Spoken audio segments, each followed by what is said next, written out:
What is up, YouTube fam? Robbie C here. Today we're going to talk about, is Prodigy as bad as people think they are? Or do they have some redeeming qualities that the internet just can't seem to get over? I don't know. We'll talk about it. Before we dive in, we got to ask the most important question of the day. How are you doing today, Roman? Are you having a good one? So catch me if I fall.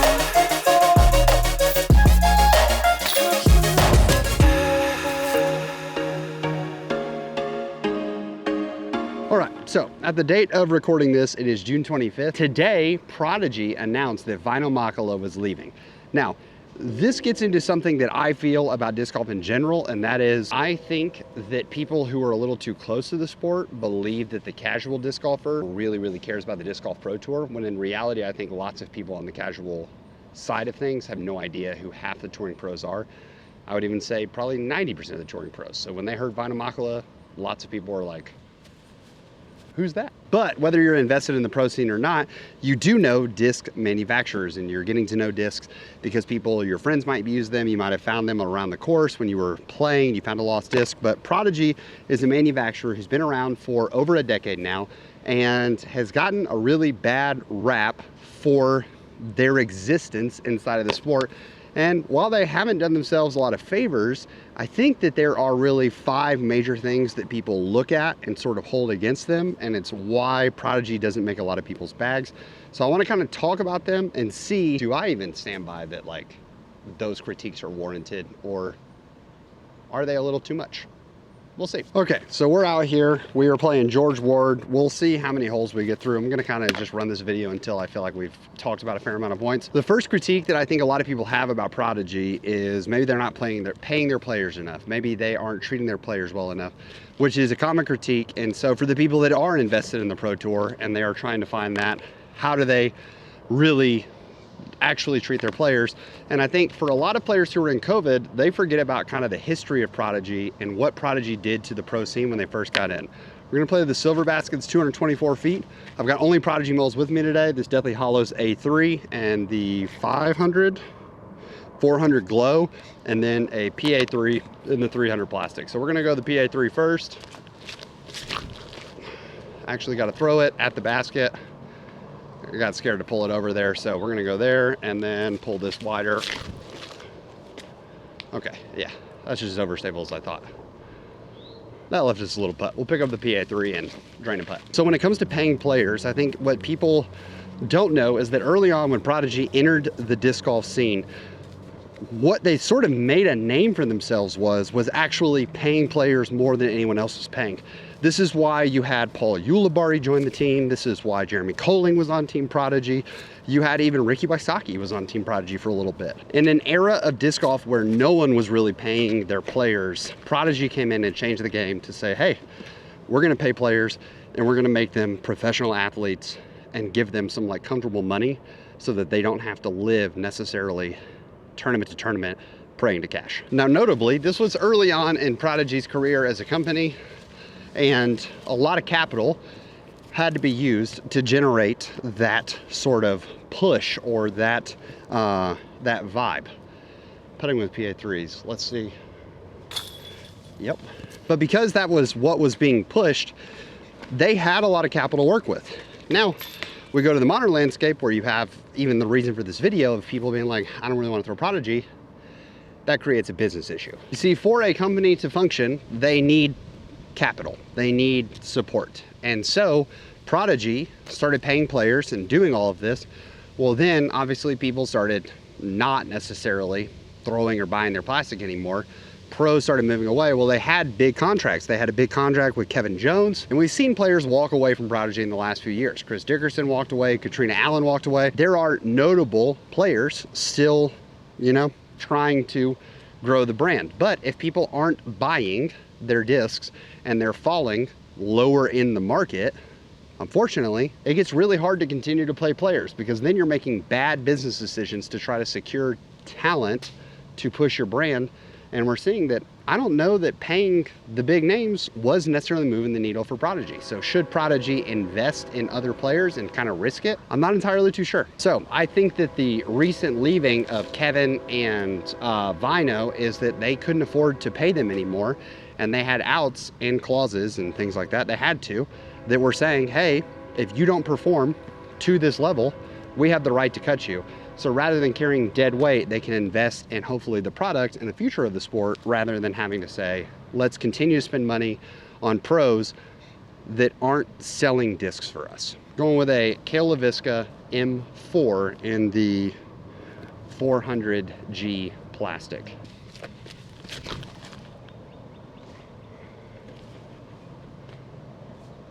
If that continued to scoot down the hill, I think it's actually gonna be pretty tasty. Now we still have the issue that happened last year of their star player, their biggest name player, Gannon, tries to leave his contract early, doesn't do it the right way, and they end up suing a 17-year-old. It's tough because it's really never good look for your company. But speaking of good looks, this mini right here, oh, that didn't sound cool. This mini right here, might be able to hear it. Metal mini from a local C tier that got put on this weekend. That was the least C tier type event you're ever gonna see, the Shelby County Shuffle. Like all metal. How sick is that? I'm gonna be honest, and maybe I'm popular here. I don't think Prodigy was too much in the wrong for the fact that it does hurt their brand for Gannon to leave. Do I think it hurt their brand more for them to sue a 17-year-old? Probably, but at the end of the day, if this is a professional sport and people are trying to get out of contracts early without clauses and things built in, there needs to be some ramifications. Just a tough side from the business standpoint for how to deal with the pro talent. But I think that stems from the other 4 critiques that people probably have about the company. Now, the second critique that I think people have of Prodigy is baskets, because this is another place that people come in contact with the brand. Even if you've never thrown a Prodigy disc before, you may, especially if you live in the Southeast, have had Prodigy baskets on your course. Prodigy baskets have a specific chain strategy. Their basket design is pretty standard across everyone. There's a cage, there's a band or a top of sorts, and then there's the chains. How these chains are arranged, what the weight of the chains are, how many the chains are, that all changes. But one of Prodigy's biggest things is the fact that they have these cross chains that create sort of a web or a basketball hoop type design. Do Prodigy baskets create some issues based on the type of putt you have? Absolutely. Undoubtedly, 1000%. Does every type of basket besides Mach X's that will literally catch anything create some form of a problem based on your type of putt? Absolutely. Undoubtedly, 1000%. Do I think it's a fair critique of Prodigy's baskets that, man, I dislike these baskets, therefore I should hate this company? I'm gonna be honest. I don't think that's the case, because some old baskets that, let's say, DGA has aren't the best catchers in the world, but that doesn't make me hate DGA as a company. Doggone it, the Chain Stars that Discraft dropped, the early Chain Stars, are also not very good. If you are one of the few who actually watches the Pro Tour, this weekend at the 2024 Preserve Championships presented by something or other, I don't know, did it make Prodigy baskets look very good? No, I don't think it did. But I also think that was an older design or an earlier design of Prodigy baskets. And so, yeah, I'm not fully there that we should look at the basket of a company and say, oh, that makes this company bad. I will not support this company because of said baskets. And you know, one of the best parts about me making that statement and really getting to run this video is that Prodigy did not pay me to make this video. So I don't even have to fulfill contract needs or things like that when it comes down to it, because I can kind of share my honest thoughts. I'm trying to defend Prodigy and their baskets, or at least that critique. And that's coming from a person who, my putt does not work well on Prodigy baskets. I would not say that I'm a hard putter, but I'm certainly not the softest putter in the world. I would find myself on the scale leaning closer to the softer putt side than I do on the harder putt side. And if I'm putting into those cross chains or that basketball net type chain style, and I hit anything but dead center or anything but low, or like medium to low, those chains and that pattern are so heavy, it's gonna yeet my disc out of the basket. But I know that going in, so I have to aim and adjust my putt accordingly, which I personally think is one of the fun little things that we have going on in disc golf. I understand that a basketball hoop is always gonna be the same way, a golf hole is always gonna be the same size. I understand that, but I like the challenge. We're going Prodigy F7 here. I don't know why I had to say Prodigy, because you guys know, they're all Prodigy.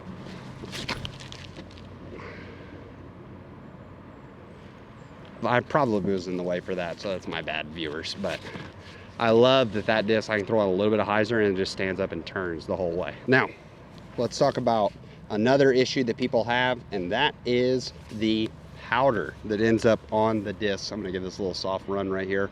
The powder that is on the discs when they're a little old, and I know that because I've been gripping this older Katrina F7, but I have a more modern A2 in the bag as well that I'll show on the next tee box, because I think this is an interesting one. If you haven't been around Prodigy, or your local store has older Prodigy, then this is going to be a familiar look for some of you. When I hold up this H5, you're looking at it and you're like, that looks like a normal disc, but you can see just like a little bit of chalk that's on my hands, and it's getting on the disc, but it's not from a chalk bag that I have.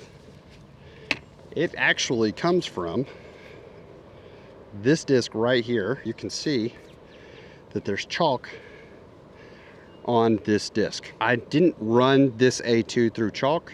It's almost like the plastic itself is oozing the chalk. Now I need someone who's better at science to kind of explain why this happens, but it also is happening on this Katrina F7 that is in 400G. This is in 400, but then I have this Kale LaVisca 400G that doesn't have chalk on it. So how it's happening, I'm not entirely sure. You can overcome this problem instantaneously, and it actually makes the disc, it's almost like breathing new life into the plastic. But once again, just like we talked about the history of the pros on point 1 or critique 1, Prodigy's not the only company that struggles with this. There's older CE or Champion Edition plastic from Innova that has this exact same issue, that you have to work in the olive oil too and things like that. So I understand this is a proper critique. I do think that as they've continued to source plastic and get their plastic even more dialed in, I think this is happening less and less on modern Prodigy discs. But once again, I get this, and some of you are gonna be in the comments like, hey, that's actually not true. I bought a disc 2 months ago and it's doing this. I think this is a proper critique, and I could understand if this pushes you off of their plastic. The issue is there are so many great molds they have out there that just a little bit of olive oil you can work in and find a mold that works really well for you. And because people aren't throwing Prodigy, you can probably find it in a lot of places. So if you like availability and cheaper plastic, not cheap in quality, cheap in like affordability, a little bit of olive oil could save you and find you a brand new bag. This is 275 feet. I'm gonna go with the A3 again, because I've tried the A2, and the A2 feels closer to a Zone OS than it does to a Pig. Now that I've, like, in hindsight looking at it. Also, we were on the surface of the sun today in Birmingham, Alabama. It's 97 degrees while we're filming this video, and it feels like 705. It's crazy out here with the humidity. But we're gonna try to go just pure hyzer at that back wall and see. I'm gonna try to throw it flat and see, flat with a little bit of height, and to see how much it fades over. Shallow profile, but there's a bead on it that I actually think gives it a little bit more depth. Interesting hand feel, very flat.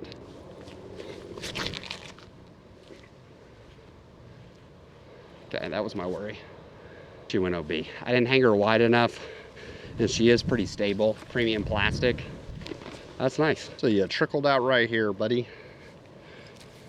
I will say, if we can, 1, 2, 3. We can save the par here. 2 under with just Prodigy discs so far. Yeah. Welcome to one of the greatest lies in disc golf, that the PA3 doesn't glide. If you put some pop on it, you don't even have to put a ton of pop on it. It still goes pretty well. We'll talk about the fourth critique, and this is probably the one that I hear the most common when it comes to Prodigy. And while this is somewhat true, I would say that it's less true now than it was even 2 years ago, and that is flashing. For those of you who are unfamiliar, flashing is that little bit of excess plastic that ends up on the bottom, not a bead, where, for instance, this disc you can see has like an actual lip right there. That's not flashing, that's a bead, intentional. This is not supposed to have a bead, and it has like a sharp edge of excess plastic right there. On some of their fairway drivers, that can become super apparent and almost feels like it's gonna cut you. I know the FX2 gets a really bad rap for this. Certain molds, I think, are just gonna produce more flashing. Here is the reality when it comes to flashing. Every company has flashing to a degree. I've held MVP discs that have flashing on the overmold. I've held MVP discs that have flashing on the bottom. I've held an Innova disc. In fact, actually, in the video that dropped last Thursday, my birdie or die video where we were opening the sub box, my wife was gonna die a Roadrunner, and there's a moment where she's talking and I'm literally holding the Roadrunner in my hand, and all I'm doing is running my finger over the flashing on the bottom of that disc. And that's an Innova disc that was literally made within the last 4 months in order for the foundation sub box to have it. Innova's dealing with this. The difference between companies is how much attention they're putting in on sort of removing and getting rid of that flashing. Okay, we're gonna try 2 things here. I'm gonna try the F7 on a roller. It's probably not gonna go too well because the grass is somewhat tall, but we'll go there first. I didn't get that down near soon enough. I'm not a roller guy. I don't throw a lot of rollers. Another disc that honestly is actually in my bag right now is the H5. So let's see if we can get a good rip on her and get it to pop all the way up. Oh, I got a good rip. That one's rolling. Told you we were gonna end up with a roller. When I say she's in the bag, she's been in my bag before. That H5 has been in my bag for less than a week right now. Now, if the flashing really does bother you, there are a couple solutions and steps you can take if you love a mold. For instance, I'm digging this H5, I only have one of them. If I wanted more H5s and I came across one that had flashing on it, I can use fine grit sandpaper, I can use a disc doctor, I can also just go with the sidewalk method of just rub it on the sidewalk for a second and then smooth it out with a towel, things like that. Going A3. It was short, but I liked the line and the height. Valid critique, completely valid critique is, well, hey, I understand that I can do those things to sort of overcome the flashing issue, but why do I have to do that? I'm literally paying for the discs. Don't they have someone on staff that they're paying that should be handling that? And the honest answer is, yeah, that's true. I think that this is a pretty valid complaint or critique of Prodigy is the flashing, because all it takes is a little bit there. You can come up with a tool that does this well. There's multiple answers to come up with in order to create solutions for the flashing. But they did make a big step that I think actually removed the flashing, which brings up critique number 5, which is shipping a good bit of their manufacturing overseas. There it is. I love that. Like how easy, I don't even have to hit it hard and I can get it to turn up and move and then kind of fight back at the end. That 10 speed really takes over on the H4. I'm finding that I love the ozone, and this is like a 50 to 60 foot farther ozone for when I need that. Go A2, little hammer action. Let's talk about the shift that they made, because one of the things that I think that made Prodigy a beloved brand is made in the US. They're made in Dalton, Georgia. Very cool pride point for them. That's incredible. You know, the less plastic that we're sending overseas, just is less pollution and things like that, and less stuff that has to be on a freighter. But at the end of the day, we talked about business decisions that had to be made for Prodigy with the contracts with people because they dislike the flashing, or they dislike the powder, or they dislike the baskets. That's less money in their pocket, so they had to find a way to sort of save money without having to go maybe the trilogy route of, oh, we really have to pay Ricky Wysocki, so instead of charging $25 for a Tour Series disc, he makes more than everyone else on the team, so we need to charge $32 for the same type of plastic that you're already paying $25 for. So for the Kevin Jones line, for the Gannon Burr D1s that were released, Prodigy decides to ship over to Yikun. They're making plastic for them, and instantly I felt like when the disc got shipped over to Yikun, there was less flashing available, less flashing apparent, things like that. And I feel like the powder issue also went away. So Prodigy made a business decision to sort of move the manufacturing elsewhere, which was inherently a negative for a lot of people. But that negative that they brought on also was able to alleviate 2 of the large negatives that people had of the company. So I think that Prodigy's just in a place where people have this hate or this disgust about the company, but we haven't really revisited it. When's the last time, if you are someone who doesn't love Prodigy, when's the last time you went out and tried a disc? I was actually talking to a friend about trying to find this specific disc, And I went straight to Prodigy's lineup to go check because of, like I said, if you find a Prodigy disc that you love, because for some reason people are just in complete hate or disregard for this company, and as I've hopefully conveyed in this video, some of it is warranted. I knew it would be available, and sure enough, walked into my local shop. I had one of these. Walked in my local shop, they also had an H5 available. That's so sick, dude. I mean, that thing was on so much hyzer and it still stood all the way up. I can't tell you the last time I threw one of these flick of the wrist like upshots and it actually went right or turned over on me at all. If this fades out, I'm in trouble because there is a sidewalk OB. That's fine. Sunglasses were on, I'm gonna be honest, guys. I did not see that frisbee, or I didn't see the guy walking. We just talked to him. He was like, oh, my bad, man. I didn't realize you were throwing. That's on me, because that's my bad, man. There's so much shadow here.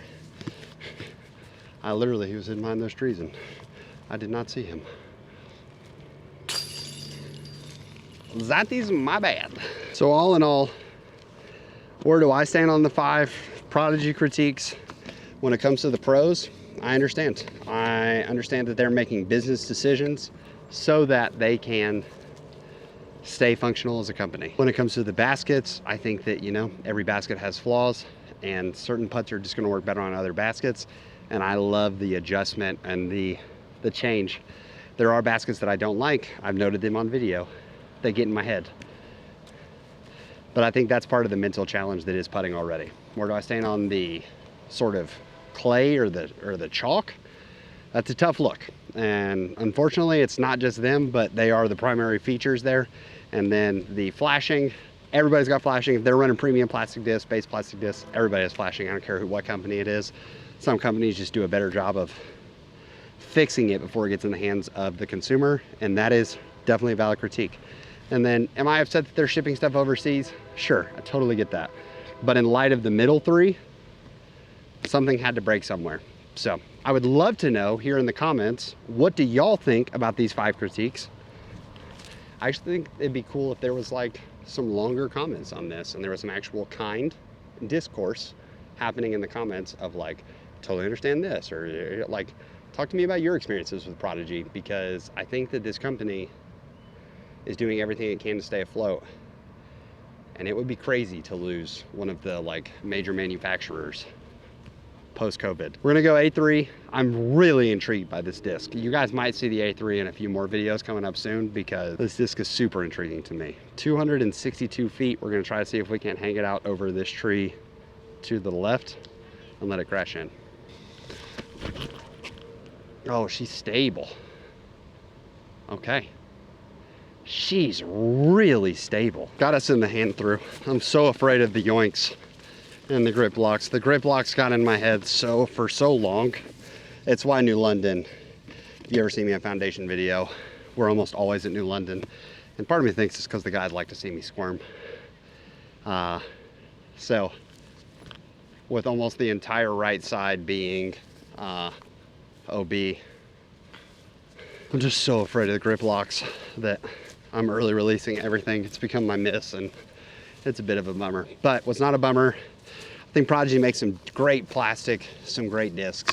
The molds we used today, we had the PA3, we had the A3, we had an A2 that we didn't throw in anything but a Tommy, we had an F7, we had an H5, and we had an M4. So fantastic discs, almost all of them actually available on foundationdisc.com. So if you ever want to support me, head over there and leave in your notes that Robbie C sent you. So thank you so much for tuning in. Hope you have an amazing rest of your day. Please make it fantastic for someone else too. Excited to hear your thoughts on Prodigy. But for now, we're going to leave you with the birdie.